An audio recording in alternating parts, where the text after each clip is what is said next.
तो चलिए, good morning friends. आज के पब्लिक स्पीकिंग ट्रेनिंग सेशन में आप सभी का स्वागत है। अगर आपको बातचीत करने में डर लगता है, बोलने में डर लगता है कि लोगों से बात कैसे करें, आपकी हिम्मत नहीं पड़ती है। कई बार देखा होगा आपको, बैंक में जाकर, थाने में जाकर बोलने की हिम्मत नहीं होती है, आप शब्द भूल जाते हैं।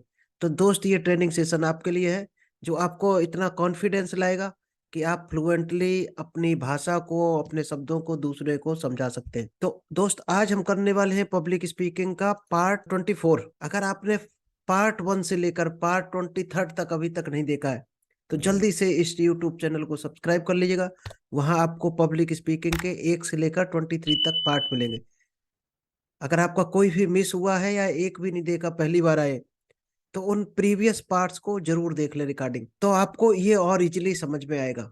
नहीं तो क्या होगा, ये थोड़ा एडवांस लेवल का है और आपने बेसिक लेवल का सीखा नहीं है, तो शायद ही ये हो सकता है आपको थोड़ा टफ लगे। तो चलिए, हम विदाउट डिले शेयर करते हैं पब्लिक स्पीकिंग का पार्ट 24। क्योंकि जिसको बोलना नहीं आता उसको दोस्त कुछ भी नहीं आता, ये मान लो। दुनिया में जिसको बोलना आता वही सफल है।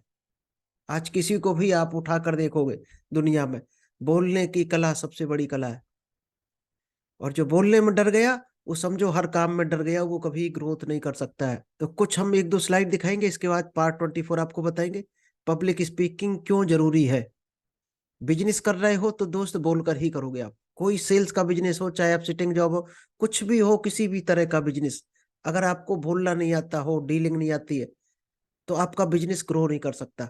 और हर आदमी, नौकरी करने वाले 10 लोगों में से आप किसी से पूछोगे कि कितने दिन करोगे नौकरी इतनी टफ, तो शायद हर आदमी डेली शाम को प्लान बनाता है कि 2 महीने और नौकरी कर लें, 6 महीने और कर लें, थोड़ा पैसा कर लें, फिर हम ऐसी दुकान खोलेंगे कि, या फर्टिलाइजर की दुकान खोलेंगे, सीड की खोलेंगे, परचूनी की खोलेंगे। अलग अलग सबके विचार बनते हैं। यानी बिजनेस का विचार आता है 24 घंटे में एक बार।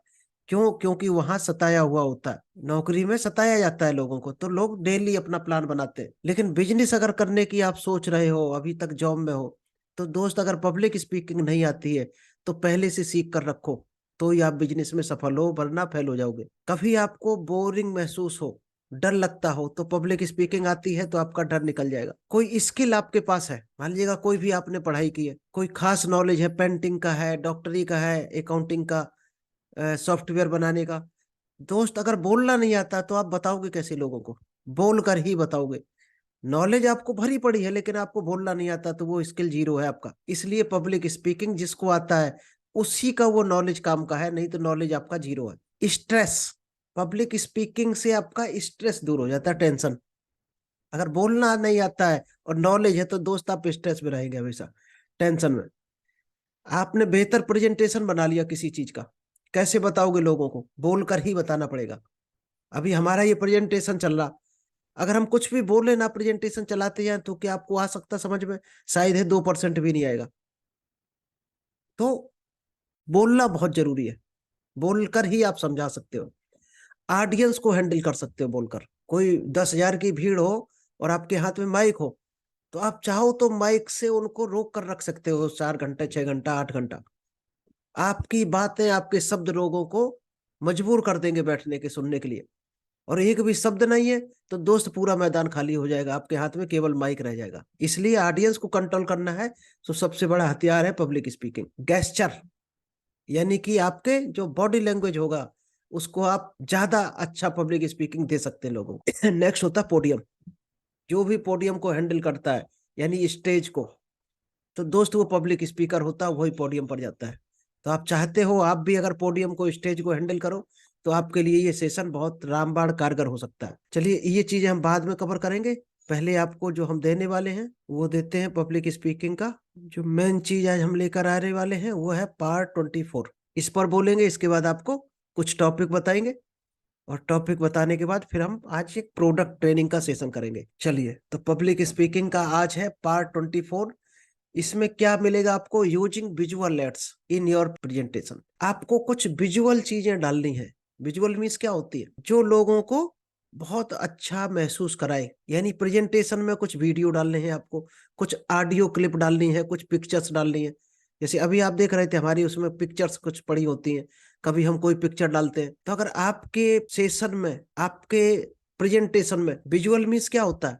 जो लोग विजुअल कर सकें, क्योंकि चित्र को माइंड पकड़ता है। सबकॉन्शियस माइंड क्या पकड़ता है? चित्र को। आप रेडियो एक साइड सुन रहे हो, एक साइड टीवी देख रहे हो। अभी आपको सभी क्रिकेट के लगभग शौकीन है, एक साइड आपको रेडियो में लगा के रख दिया जाए क्रिकेट मैच, और एक साइड टीवी में चल रहा हो, तो शायद है 99% लोग टीवी में देखना पसंद करेंगे। 99% लोग टीवी में देखना पसंद करेंगे, क्योंकि सुनकर कुछ चीज मिस हो सकती है, लेकिन देख कर नहीं हो सकती मिस। टीवी अगर वॉल्यूम बिल्कुल डाउन हो तो भी आपको क्लियर आता रहेगा सारा कुछ, कितने बॉल हो चुके, कितने ओवर हो चुके, सारा कुछ आपको लगभग क्लियर हो जाएगा, क्योंकि उसमें लिखा भी होगा और चित्र भी दिख रहा। कोई बोल रहा हो साइड में तो एक आध चीजें आप हो सकता न सुन पाओ, मिस हो जाए आपसे। तो सबकॉन्शियस माइंड क्या पकड़ता है? ग्राफ को पकड़ता है, फोटोज को पकड़ता है, वीडियो, ऑडियो और पिक्चर। इसीलिए बच्चों को जो ABCD होता है, ए फॉर एप्पल, बड़ा सा एप्पल बना होता है, ए छोटा लिखा होता है, बी फॉर बॉल, अगर सीधा अक्षर लिख दिया है तो शायद है बच्चा 10 साल की उम्र में भी ABCD नहीं सीख पाएगा। इसलिए उसको चित्र के माध्यम से, फ्रूट के माध्यम से, गेम के माध्यम से, प्लास्टिक के आइटम होते हैं, प्लास्टिक के खिलौने होते हैं, उनके थ्रू बच्चों को सिखाना बहुत आसान होता है, क्योंकि बच्चों का सबकॉन्शियस माइंड कैप्चर करता है सब कुछ। ऐसे ही दोस्त अपना जो माइंड होता है वो बच्चे की तरह होता है हमेशा। तो आप जब भी प्रेजेंटेशन बनाओ तो उसमें विजुअल ग्राफ्स डालो, फोटोज डालो, वीडियोज ऐड करो, ऑडियो डालो। जरूरत हो किसी के कोई स्टोरी सुनानी है और किसी एक पर्टिकुलर आदमी के आवाज में सुनानी है तो आप ऑडियो डाल सकते हो, वहां पर पिक्चर डाल सकते हो, किसी को कोई गाना सुनाना, गाना डाल सकते हो।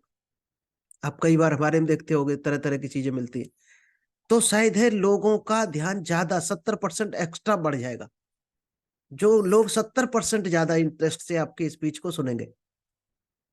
नेक्स्ट है समराइज इंफॉर्मेशन। जब आपने किसी चीज को डाल दिया तो उससे रिलेटेड जो इन्फॉर्मेशन बनाओगे आप, तो दोस्त बहुत लंबी नहीं डालनी है। अगर आपको लग रहा कि 10 मिनट एक टॉपिक पर चल रहा, तो कोशिश करो उसको 2 से ढाई मिनट में समराइज कर दो। यानी कि जो फालतू की चीजें हैं उसको नहीं बोलना है, मेन मेन चीजें ले आओ ढूंढ के, इफेक्टिव चीजें ले आओ जो असरदार हो, ऐसे शब्दों को ले आओ जो असरदार हो। फालतू के शब्दों को ना बोलकर टाइम बचाना है अपना भी, पब्लिक का भी। तो हर टॉपिक को, हर पॉइंट को, हर चैप्टर को समराइज करना है। अभी अगर हम चाहें तो इस 24 सेशन को 8 घंटे का भी बना सकते हैं, इसको 8 घंटे का भी बना सकते हैं, और चाहे तो 8 मिनट का भी बना सकते हैं। जैसे अभी कोशिश करेंगे हम 8 मिनट में फिनिश करेंगे, और आप अगर कहो तो इस सेशन को हम 8 घंटे या कहो 8 दिन भी चलता रहे, तो भी ये सेशन खत्म होने वाला नहीं, 24 चैप्टर। तो हमेशा समराइज करके देना है, क्योंकि पब्लिक को कुछ चीजें पहले से आती हैं, तो कोशिश करो उसको इग्नोर करो, जो लोगों को ज्यादातर आती है। एक दो रह जाएंगे तो उनको बाद में भी समझाया जा सकता है, वो रिकॉर्डिंग देख सकते हैं, पूछ भी सकते हैं, कमेंट करके पूछ सकते हैं। तो हमेशा कोशिश करो समराइज करो, यानी कि आपका जो 1 घंटे की चीज हो वो कोशिश करो 10 मिनट में दो, तो आपका 50 मिनट का टाइम आपका भी बचेगा, पब्लिक का भी बचेगा। अब आपको 20 मिनट एक्स्ट्रा लगाना पड़ेगा वहां पर, क्या? समराइज करना पड़ेगा, यानी तैयारी करने में आपका आधा घंटा ज्यादा लग जाएगा। तो दोस्त, अगर 1500 पब्लिक आपको सुन रही है, समझ रही है, तो उन लोगों का 50-50 मिनट अगर आपने बचा दिया और अपना 50 मिनट खर्च कर दिया, तो कितने लोगों का टाइम बच गया। तो हमेशा देने की सोचो कि लोगों का आप क्या बेनिफिट करा रहे हैं। अगर आपकी वजह से 50-50 मिनट बच रहा तो वहां पर बचा दो लोगों का, समराइज करने में अपने 50 मिनट लगा दो। तो ये दोस्त आपको भी करना है। नेक्स्ट पॉइंट रहेगा 24 चैप्टर का ही है, पब्लिक को अपनी बैक नहीं दिखानी कभी भी। कई बार हम देखते हैं कि स्टेज पर हम बोल रहे हैं, अब हमारा प्रेजेंटेशन किधर चलेगा? बैक साइड में चलेगा, पीछे। तो हम क्या करेंगे? मुड़कर देखेंगे बार बार। तो दोस्त ऐसा कभी नहीं करना कि हम मुड़कर खड़े हुए और बोर्ड की तरफ देख रहे हैं पीछे, और पब्लिक को समझाते जा रहे हैं बोर्ड पर। तो पब्लिक को कभी भी अपनी बैक नहीं दिखानी है, घूम कर देख लो फिर, लेकिन सामने से समझाओ।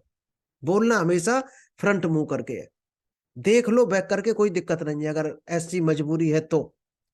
बड़ी स्टेज होती है उस पर तो ऑप्शन होता है दोस्त, पब्लिक को पीछे स्क्रीन पर दिखेगा, और आपके लिए एक छोटी स्क्रीन आगे लगी होती है, या आपका जो पोडियम होता है उसके ऊपर आपका लैपटॉप रखा होता है, तो आप लैपटॉप में देखो, सामने पब्लिक को देखो, पीछे नहीं देखना आपको कभी भी।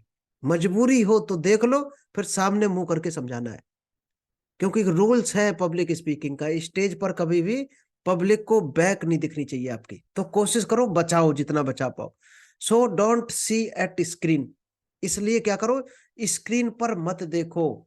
अगर आपके सामने लैपटॉप या छोटी स्क्रीन है तो, और मजबूरी है अगर, तो स्क्रीन पर देख लो, फिर वापस फ्रंट पर मुंह करके उनको समझाओ। सी स्क्रीन ओनली फॉर रेफरेंस, केवल रेफरेंस के लिए स्क्रीन को देखो, चाहे लैपटॉप की देखो चाहे पीछे, क्योंकि आपकी तैयारी बेहतर है, आपने रिकॉर्डिंग पहले से कर रखी है, रिहर्सल कर रखा, प्रैक्टिस कर रखी, तो दोस्त आपको ग्राफ प्रेजेंटेशन देखने की जरूरत ही नहीं पड़नी चाहिए। आपके हाथ में रिमोट है, बस इतना ही आइडिया आपको रहे कि आप जहां पर बोल रहे हो वो स्क्रीन सामने होनी चाहिए पब्लिक के, रिमोट से आप स्क्रीन चेंज करते रहो। चलिए, आपको ये समझ आया होगा। अभी हम वापस उस स्लाइड को शेयर कर देते जो छोटा हुआ था। पब्लिक स्पीकिंग है क्या, ये शायद आप लोग इतने चैप्टर हुए समझ चुके होंगे।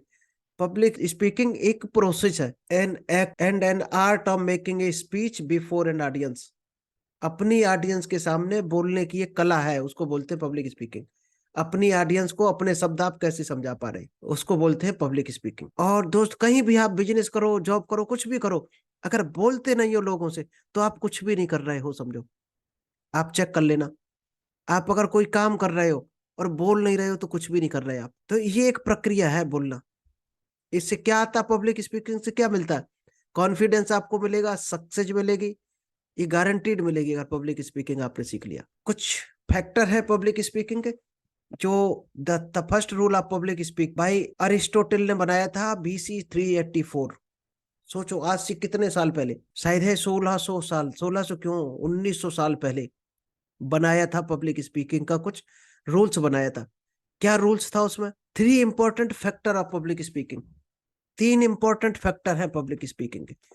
पहला क्या है, इथोस, कभी भी आप क्या देने जा रहे हैं लोगों को, स्पीकर को कभी भी क्रेडिट नहीं लेना है कि ये चीज हमने बनाई है।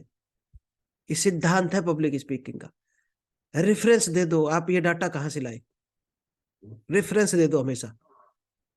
Logos, logical arrangement or words or sentence, आपके जो भी आप वर्ड्स बोल रहे हो, सेंटेंस बोल रहे हो, वो अरेंज होने चाहिए बढ़िया सीरियल से, एक सीक्वेंस होना चाहिए। ऐसा नहीं हो कभी किसी पर आप भाग कर जा रहे हैं, कभी किसी सेंटेंस पर जा रहे हैं। पैथोज क्या होता है, ability to create connection between speaker and audience. दोस्त, एक पैथोज होता है, दोनों के बीच में कनेक्शन कैसे बिल्ड करोगे, जिसको बोलते हैं ब्रिज वर्ड्स, यानी कि जोड़ने वाले शब्द।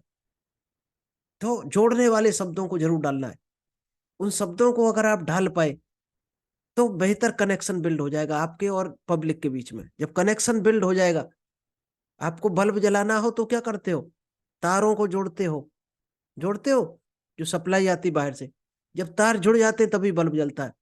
ऐसी दोस्त, पब्लिक के साथ आप कनेक्शन नहीं बना पाए तो पब्लिक आपको नहीं सुनने वाली, और ना आप उसको कुछ सुना पाओगे। चलिए, इसको खैर किसी और दिन कवर करते हैं, थोड़ा सा लंबा है।